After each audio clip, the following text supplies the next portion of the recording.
Thank you very much. Thanks a lot.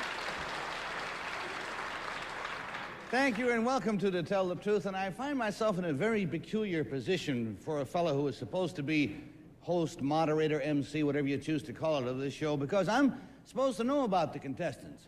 But on this first spot, I do not know one thing about it. I do not know what the subject is. I do not know the person involved, which is very strange, but I'll try to explain that to you a little later as soon as I try to explain our panel here on To Tell the Truth. Bill Collins. Peggy Cass. Dennis Sir. And Kitty Carlisle.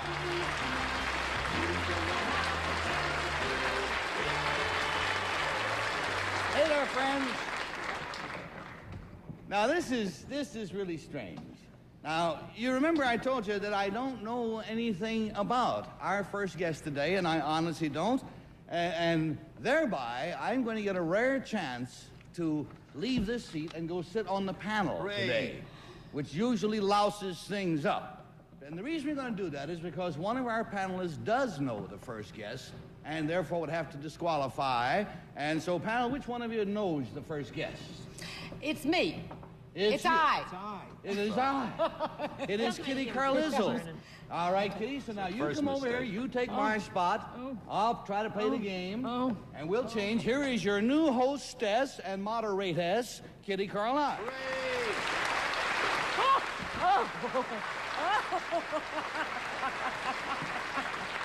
Oh, dear. Well, I fell into the chair to start with. I've always wanted to be the moderator on To Tell the Truth, and now I'm here. I don't know what to do. Well, it says here, the card says, show a picture of Gary. Me? Here it is. Oh, that's good. Isn't that a wonderful caricature? It was done by one of the finest artists and caricaturists in America today, my friend Al Hirschfeld. Yeah. Now look carefully in Gary's hairline. Do you see the word Nina printed there? Yep. Yeah? Well, Nina is Al Hirschfeld's daughter, and she's our first guest today. Let's meet her now. Number one, what is your name, please? My name is Nina Hirschfeld. Number two. My name is Nina Hirschfeld. Number three. My name is Nina Hirschfeld. Panel, your job will be to find out which of these young ladies is the real Nina Hirschfeld. Listen while I read her story. I, Nina Hirschfeld, have had my name immortalized by my father. You see, my father is the famous artist and caricaturist Al Hirschfeld. On the day I was born, my delighted father celebrated by putting my name cleverly hidden into a theatrical cartoon he was drawing. And that was the start of it all. From that day forward, each Al Hirschfeld drawing included the name of Nina at least once, cunningly concealed in such hiding places as tousled hair, ruffled petticoats, or potted plants. For instance, here is my father's drawing of Barbara Streisand in Funny Girl. You can see that there are two of my father's, you can see there are two Ninas in her pantaloon ruffles. On this caricature of television's Jack Parr, there is one Nina, formed by the hair on the left side of his head. And in this drawing of Lauren Bacall, there is a sideways Nina between her dangling earrings and her neck. There is one of my father's drawings that does not include any Ninas at all. Instead, my father put his own and my mother's name in the picture. And To Tell the Truth panel can't see this drawing until later because it's entitled Nina's Revenge. And it's a picture of me. Signed, Nina Hirschfeld.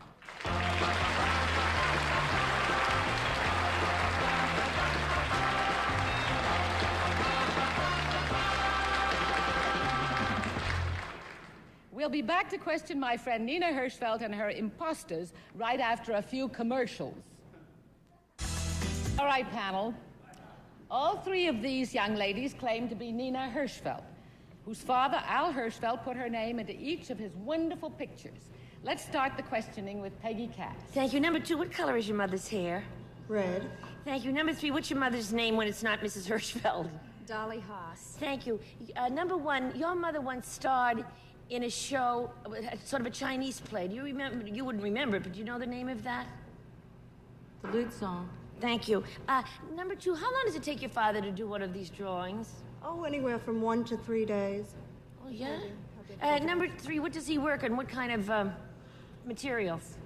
He normally works on sketch pads that he keeps in his pocket. The night that he will go to the theater, he will have a sketch pad with him.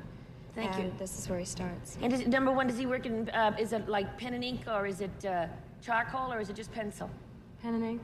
Thank you. They never give me enough time. Thank you, Peggy. And now Bennett Cerf, my dear friend. Kitty, you look so different from John Charles Daly. I can't. I must admit, I met Nina Hirschfeld when she was about 4 years old, and I haven't the faintest idea what she looked like then, so I don't feel I have any advantage. But I would like to ask, number 2, what newspaper does your father's pictures appear in? The New York Times. Number 3, the Hirschfelds are famous for giving parties. What's the most famous party that they give every year? Their New Year's party. Definitely. Number 1, do they still give those parties? Occasionally. The New Year's party? Sometimes. Sometimes. Number 2, who is the most famous drama critic outside of the Times that your father is a friend of? Oh, I guess Walter Kerr, probably. Gary Moore. Oh, Gary dear. Moore, now a panelist. You know, whichever one of you is Miss Hirschfeld, I have met your father on 2 or 3 occasions. He's a completely charming gentleman, and I hate him. And the reason for it is, you know, that as people grow older, their faces become used looking. And Al Hirschfeld was the first person ever to caricature me with bags under my eyes. And he was absolutely correct, you know, but up to that point, I would hope that I was the only one who'd noticed it. How old were you then, 12 or 13? A precocious 10. Did your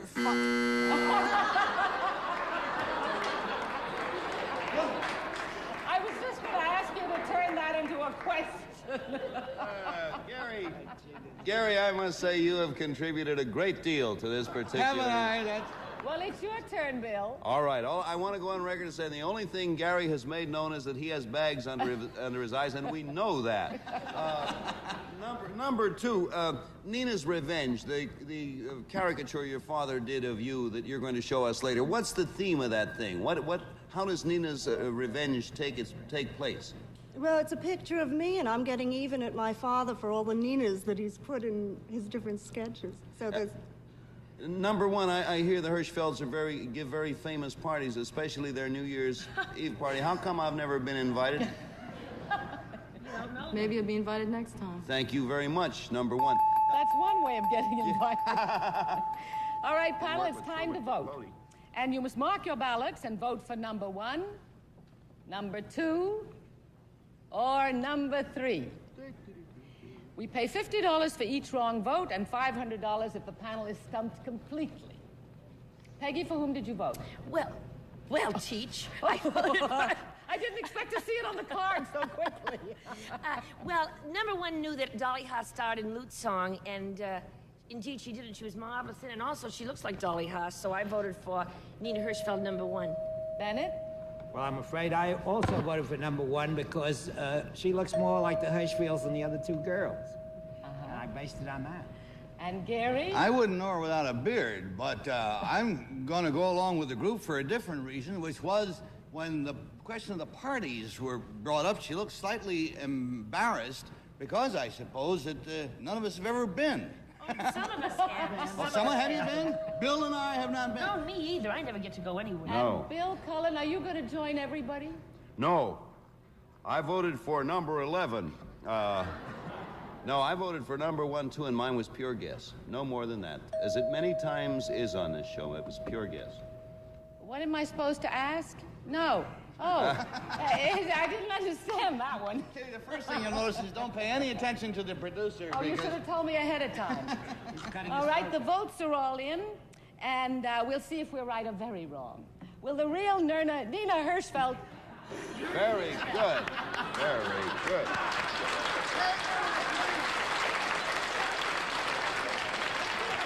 I was doing so well. Will the real Nina Hirschfeld please stand up? That's my girl.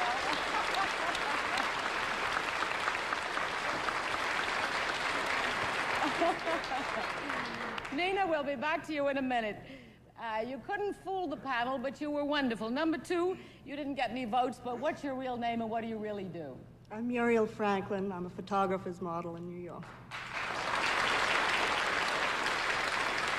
And number 3, what is your real name and what do you really do? My name is Celine Geller, and I organize tours for the International Hotel in Las Vegas.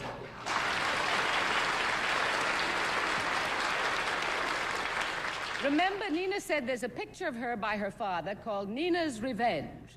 Now we can see it. And Nina, will you please point out to us where your father put his own and your mother's names? Oh, I see Dolly. Dolly is in the hair, and my father's name is in the leg. Al. Al.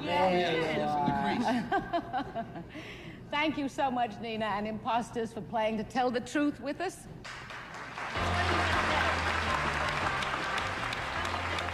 Very good.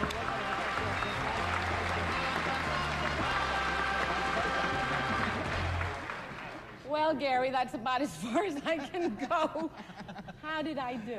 I want to tell you, I'm so delighted that you made a couple of mistakes because imitation is the sincerest form of flattery.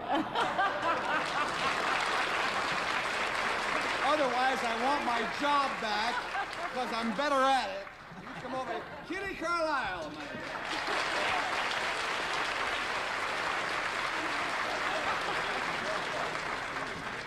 I started to say I want my job back because I'm better at it. I'm better at it than I am at being a panelist. We'll be right back after a few commercials. This guest on The Tell the Truth is a gentleman who commutes to work every day, not by train power, not by horsepower, but by leg power. And let's meet him right now. Number 1, what is your name, please? My name's Eugene Sloan, and this is a penny farthing or high wheeler, which used to be popular in the 1870s. Number 2. My name is Eugene Sloan, and this is a Schwinn Suburban bicycle, which is popular in the 1970s. Number 3. My name is Eugene Sloan. This is the original prototype of the modern bike called a Draisienne after its inventor, Baron Karl von Drais. All right, now here is Eugene Sloan's story. It goes like this. I, Eugene Sloan, firmly believe that bicycling is both the healthiest and most pleasurable form of exercise. A devoted cyclist myself, I have written The Complete Book of Bicycling. In it, I tell about the comparative merits of various makes and types of bikes, how to repair a flat tire or a fouled-up brake, and how to prepare for a bicycle trip through the country or around the world. When the bicycle was first invented, it was a rich man's plaything.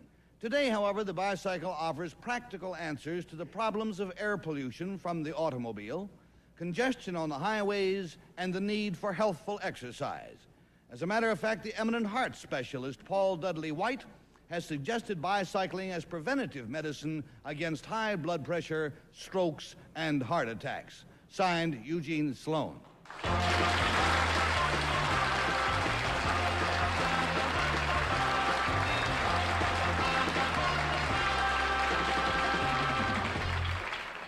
And let's start with a gentleman who happily has had none of those things, Mr. Bennett, sir. Well, now, as a publisher, I'm interested, number 1, in who published your book. Trident Press in this country. Trident Press. Number 2, I was recently in Chicago, where I know on the program Eugene Sloan was also present. I don't remember which one it was, but what was the name of the bookstore in Chicago that had this affair? Crockett Ventanos. Number 3, what is the difference between an American and an English bicycle? There's practically none. They all use the same materials. It just depends on who puts it together. Number 1, isn't there some difference in the brakes of an English and American bicycle? No, there are basically two types of brake, either the caliper or the coaster brake, and they're used in both countries. Number 2, do you... Thank you, Bennett. And Kitty? Number 3, you said the name of your bike and it sounded like Drazienne. Is that possible? It's Drazienne, right. Oh, Drazienne. After Baron Draze. Drazienne. Number 2, when you ride a bicycle, do you ride with the traffic or against it? I ride with the traffic. I see. You know, you're going the same direction they're going in. Number 1. All right, I didn't get it straight. I'm unstrung from the last spot. You want my job back? No. Number 1, in which country is bicycling used most as a form of ordinary urban transportation? Holland. Holland. Number 2. Thank you, Kitty. And let's go down to Bill Cullen. You know, Kitty started a question, which I'd like to continue. Number 3, when you ride a bicycle here in Manhattan, do you ride with or against the flow of traffic? In Manhattan, I ride with, but there are some states that have laws saying you must ride against. And number 1, how do you go here in Manhattan? Not being an American, I haven't had the problem. You're very, all right, good. No, the reason I mention is so many bicycles. Number 2, why is it that bicycles can go against the traffic? They can go through stoplights here in Manhattan and frequently do without anybody doing anything about it. I understand the police are powerless to do anything. Why is that?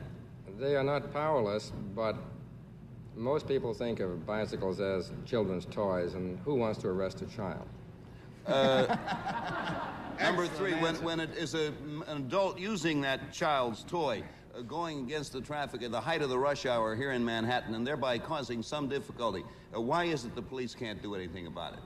They are liable to tickets, but usually they can get away so easily in the traffic that they can't be caught. Thank you. And okay, Peggy, you look positively anguished. No. Number 2, do you believe that bicycles are an answer to the congestion of New York? Definitely. Well, then, number 2, I want to ask you, supposing you lived in New Jersey and you had to cross the George Washington Bridge on a windy day, by idea you'd be going in swimming. I take a cab. Oh, well, that's no fair, since if you're going to recommend bikes. Number 3, what do you do about going across bridges? Well, I live in Massachusetts, so I don't have to worry about too many bridges But, my there. dear, you're recommending that New Yorkers ride bicycles. I certainly don't mean to be contentious, but, No. But, if we're going to ride bikes, we're going to get blown off the Brooklyn Bridge if that's the way you come into work. Well, it depends on the gale force. If it's safe today, Mom. I don't know. Well, anyway, number 1, what bike do you recommend for a person like me to ride around New York in? I would say probably the touring bike. Thank you. And number 2, do you have to have a license? Okay, Peggy. Everybody's had their crack at it. How about you at home? Have you made up your mind? What would you say? Would you say number 1? Or would you perhaps say number 2? Or would you elect for number 3? If you were on the panel, it would cost you $50 for a wrong vote, $500 if all of the votes are wrong. And Bennett Cerf, we'll start with you, if you don't mind. Well, I have a feeling that I met this gentleman out at Croc Brentow's in Chicago, and I think the only fair thing to do is for me to disqualify myself.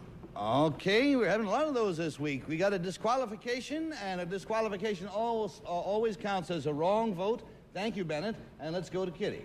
Well, I voted for number 1 because I think that the kind of bicycling that he does is done more abroad than it is here, and he sounds as though he were European.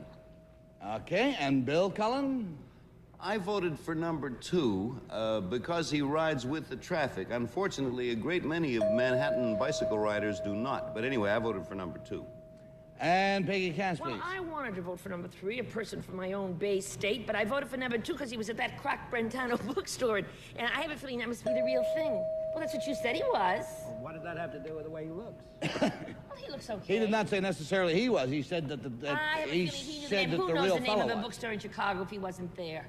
All right, everybody's entitled to their own opinion. Will the real Eugene Sloan please stand up? Hey, Peggy.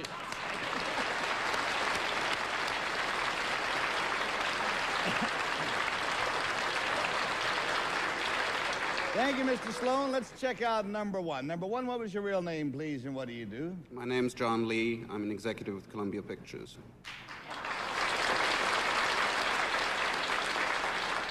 Had I known that, I would have voted for you myself, even without a vote. Number 3, sir, what is your real name, please? My name is Martin Walsh, and I'm working for my master's degree in French at Assumption College in Worcester, Mass. Good luck.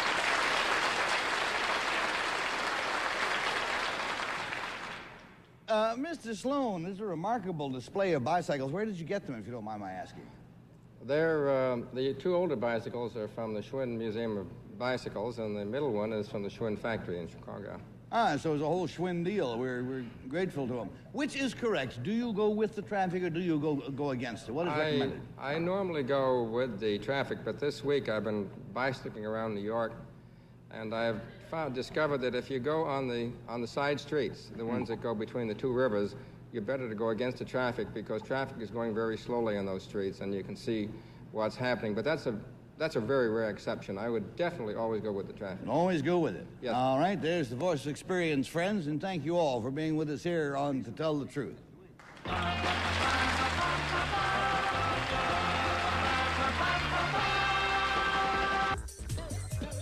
Get ready to play.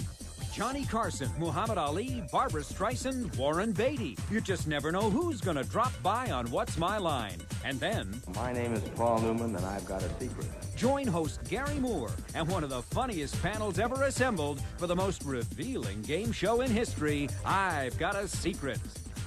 Catch What's My Line at 9 p.m. Eastern, 6 p.m. Pacific, followed by I've Got a Secret, Sundays on Game Show Network. Raising soybeans is a full-time job. So is raising a family. Kate and I packed a lot of lunches, but we had to cut way down on Bill's chips. Then the Crisco folks came up with Olean, a way to fry up chips with less fat and fewer calories. Starts from crops like ours.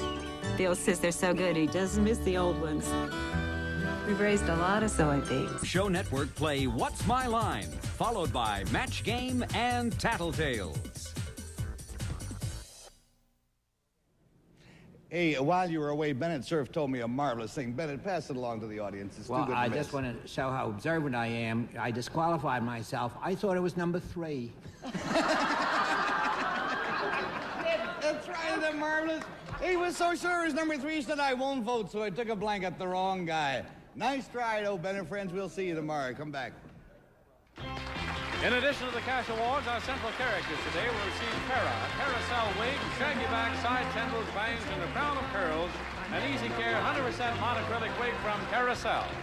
Transportation and other considerations provided by Chevrolet, featuring the 1971 Impala with side guard door beams, more wheelbase, more glass, more sound deadening materials, all at a Chevrolet price. This is Johnny Olson speaking for To Tell the Truth, a Mark Goodson, Bill Totman production.